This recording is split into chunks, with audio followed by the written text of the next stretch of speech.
ملتان میں press conference کرتے ہوئے سراج الحق کا کہنا تھا کہ پاکستان میں اتنی نااہل حکومت کسی نے نہیں دیکھی۔ عوام کے 850 دن ضائع کیے گئے ہیں۔ 126 دن کا دھرنا دینے والا طاقت کے زور پر جلسے روک رہا ہے۔ پی ڈی ایم کارکنوں کی گرفتاریوں کی مذمت کرتا ہوں، حکومت سیاسی مقدمات واپس لے۔ انہوں نے مزید کہا کہ حکومت نے مقبوضہ کشمیر کو بھارت کے حوالے کیا، اب آزاد کشمیر کو صوبہ بنانے جا رہے ہیں۔ ہماری خارجہ پالیسی ناکام ہو چکی ہے۔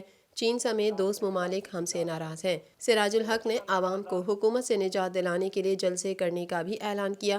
ان کا کہنا تھا کہ گوجرانوالہ میں جلسہ کریں گے۔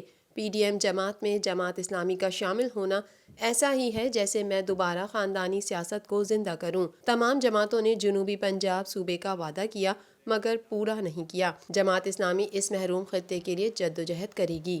ہو رہی ہے اور جماعت اسلامی